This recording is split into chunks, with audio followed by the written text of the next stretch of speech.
You know, we're coming to the end, and remember, at the end of any race, you sprint. You don't walk, you don't meander, you don't complain, because when it's done, it's done. You look back and you go, really? It's already done? Okay? So please put your electronic devices away. If you have a phone out other than recording, please put it away. All right, and thank you for that. Good. Digestive tract, well, control of digestive functions is neural, okay, distension, okay. Obviously, if you're hungry, it's going to send signals. In fact, here's the cool thing about being hungry and sending signals, okay.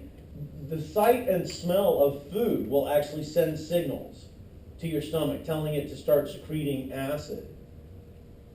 Yeah, in the hopes that you're going to eat soon. Okay. How many people have actually driven by those? You know what they are. Let me name off a couple of them. Kid Valley, or Krispy Kremes, or my favorite, Little John's in Bellevue. Have you ever driven by a Little John's in Bellevue? They make the most wicked breakfast ever.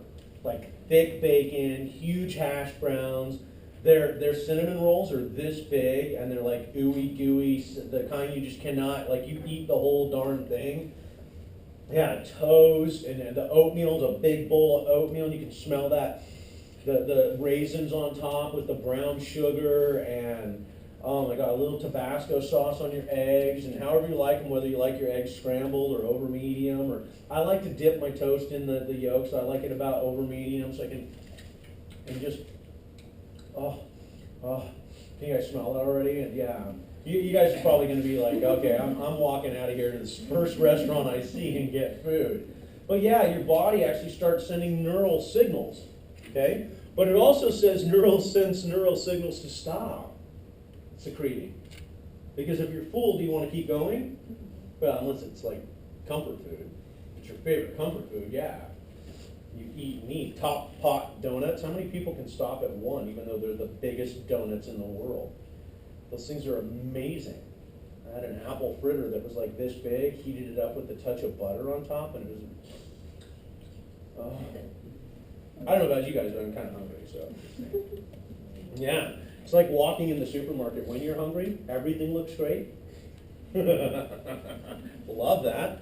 Okay, so neural mechanisms, well, short reflex, are responsible for local reflexes, control small segments of digestive tract. Okay, and we talked about this, sensory neurons, motor neurons, inner neurons. They're basically telling it to contract at that area.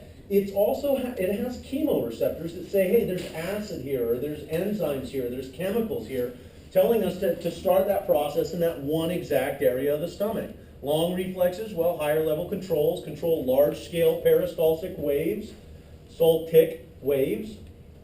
All right, may involve the parasympathetic motor fibers. Well, of course, it's rest and digest, so yeah. Okay, hormonal, well, at least 18 peptide hormones that affect most aspects of digestion. So again, when I drew that on the board, when I wrote on the board and I said, mouth,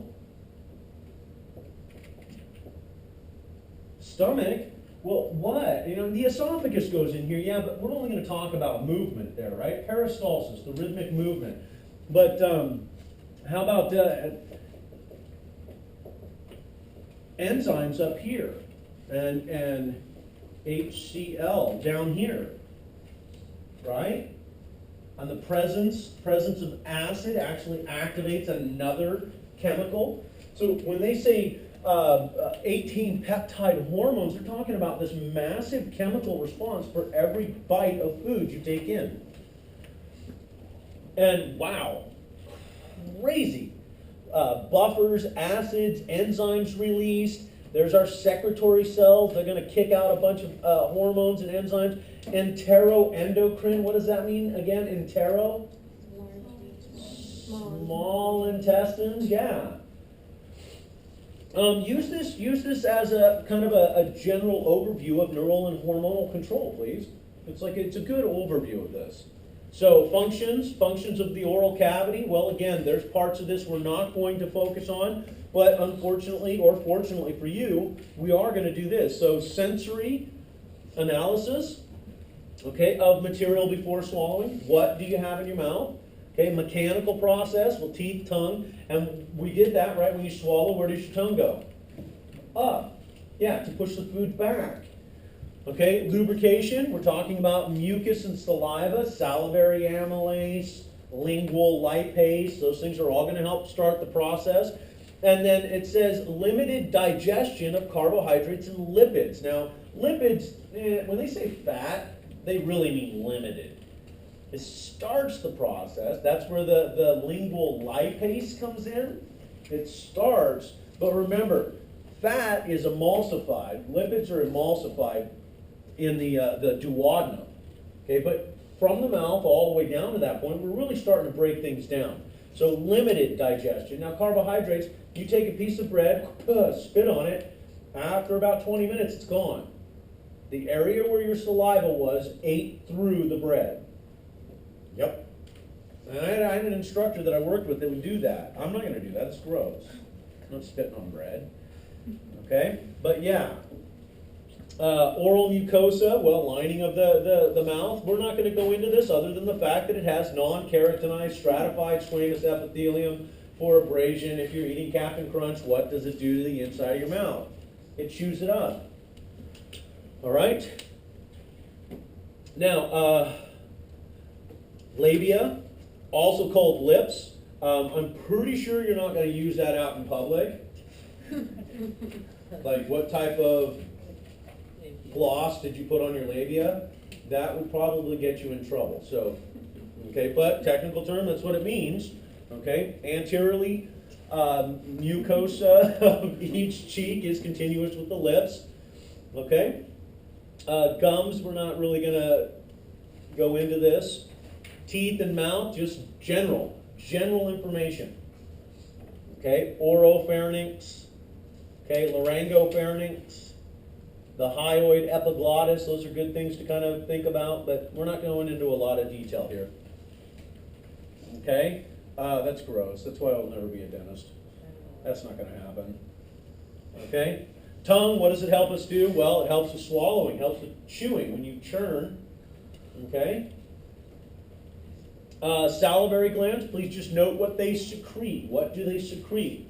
Salivary glands, what do they secrete? Each pair, distinctive cellular organization, and produces saliva and different properties. With different properties. So what secretes what? Well, they're all salivary glands. Okay, so it's going to go through these. So, and this is an example of it right here. Notice the enzyme we're going to produce is salivary amylase. It breaks down starch. There's your first chemical and what it does. Where's it at? In the mouth. What is the chemical? Salivary amylase. What does it do? Breaks down starch. So on that image, what are you doing? You're starting at the mouth and you're taking an arrow and you're going up to the mouth and you're saying, first chemical, salivary amylase. What does it break down? Starch. You see how actually this starts becoming very simplistic? All you're doing is following a one-way tube down and what's occurring where. That's the best way to study this. Okay? So in this, it acts as a buffer. So we're going to secrete mucus that acts as a buffer and a lubricant. Well, I said that you had mucus from here all the way down, from in to out. Ingestion, defecation. All right, let's see here. Salivary amylase.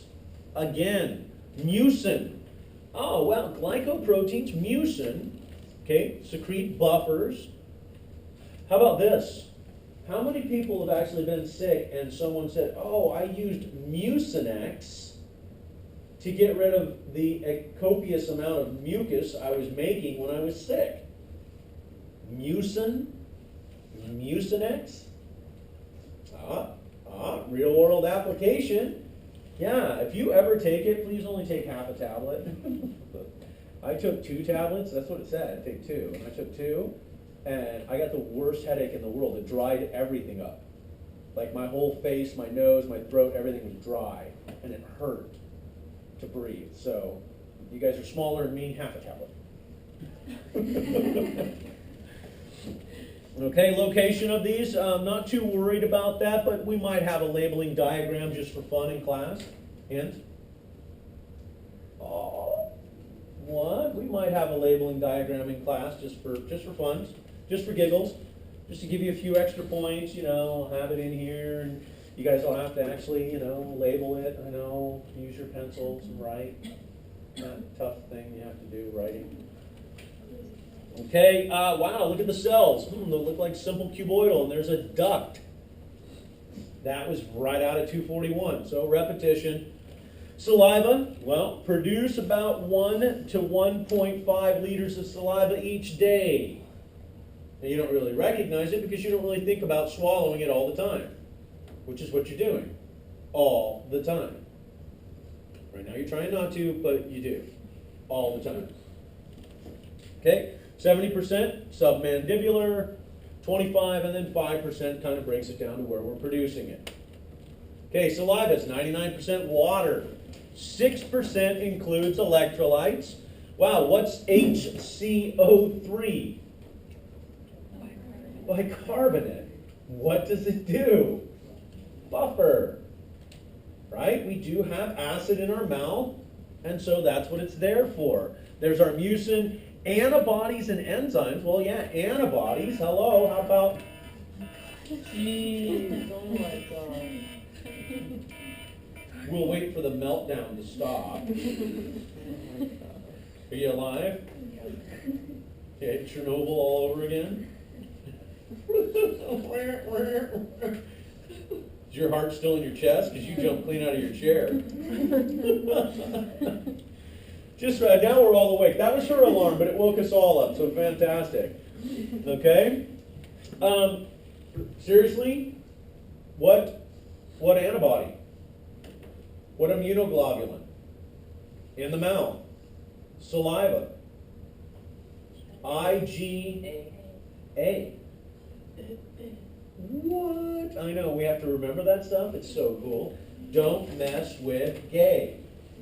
IgA, apple juice. What are we talking about? All of your secretions, mucus, saliva, gastric juices, IgA. Yeah. Okay. Oh, let's see here. We talked about salivary amylase already.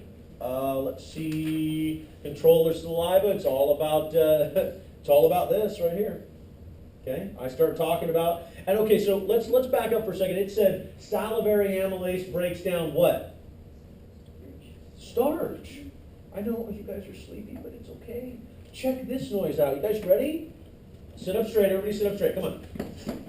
Boom. It's our last week. We might as well have fun in our last week. Enjoy the last week. We got Yanni 1 and Yanni 2 there. Yanni 3. Anybody else want to throw it? Yeah, Susan, you're red, so that means you just yawned. Nice. Okay? Yeah. So we're sitting up straight. We're thinking about this. Okay, how about this? How about this, okay? It doesn't matter what you like to eat, but let's think about all the great things. All the great things we can put on bread. Right? You pull 2 slices of bread out, it's soft. You could put peanut butter on your bread. You could just put butter. You could toast your bread and you could put butter on it. You've got this soft bread. If you're one of those people that likes gourmet sandwiches, like big pieces of bread, you know, that wonderful buttermilk bread that's just super gooey soft, and you put your turkey on there, maybe some cheese and a couple slices of tomato on there, but you got all that wonderful bread. And you just, or maybe you're one of those people that just really, really, really likes like muffins, right? You break open the muffin. I mean, someone mentioned the Costco poppy seed muffins, you know, big giant muffins, and you put it in the, or even the cinnamon roll I talked about, like giganto cinnamon roll that you can peel off. And I'm one of those people that like, I love to squeeze the bread when I'm, right? Yeah. How are we doing? Are we salivating now? As well you should, because guess what? Kerpow, salivatory nuclei of the medulla oblongata influence the release of it just with the thought and visuals of bread. Oh, bread. I'm one of those like, oh, okay, I'm going to kill you all right here with this one. Really? Breadsticks? Oh my. Oh. You know what I'm talking about. You know which one? Olive Garden breadsticks. A bowl of soup and some breadsticks from the Olive Garden. right? And those breadsticks, they always bring them out hot and then glazed with butter and a little bit of sprinkly garlic on. Yeah. Okay, so are we salivating? Yes, we are. We are, and that's your body's response to thinking, hey, you know what? I'm getting ready to eat some bread. Yeah, bread is the greatest thing ever. Yeah, Atkins, that guy can just go away. What? Yeah, taking bread away from you. Oh. Well, he's gone anyway, so. Mastication, chewing. Muscles of mastication. Well, there's a lot of muscles of mastication, okay? Pharynx, I told you guys you needed to know this. Regions of the pharynx, naso, oro, and larynx. Or, excuse me, laryngo. Esophagus, well, it's a muscular tube. About 10 inches long, okay? About 2 centimeters wide. Okay, enters the abdominal pelvic cavity through the esophageal hiatus. Okay, like boom, right there, right there. Okay, resting muscle tone. What does resting muscle tone mean? It's just kind of right in the middle. Just right in the middle. Do we need to squeeze or relax? Right in the middle. Okay, we're not going to go through the histology of the esophagus. You can actually figure that out just by what it's talking about. Mucosa, submucosa, muscularis. We just talked about this briefly anyways, and there's your esophagus. Okay? Oh, wow. Look at that. That looks familiar. Hello, 241. Love it. Amy, what kind of cells are those? The ones on top. Trick question. Yeah. She's like, hold it, it says it right. Am I supposed to say anything? That's weird. He asked me a question, it's right there, weirdo. Stratified squamous epithelium. What type of stratified squamous epithelium? Yeah. My. What type of stratified squamous epithelium? It's what? It is non-keratinized. It's inside of you, non-keratinized. Where do we find keratinized? Yeah, your skin. Go figure. Swallowing, deglutition. Okay? And there you go, just basic phases of swallowing. Okay? Buccal phase, pharyngeal phase, esophageal phase, and bolus enters the stomach. Now notice peristalsis in the esophagus, so moving that bolus of food down the esophagus into the stomach. Yeah, I gotta stop right there.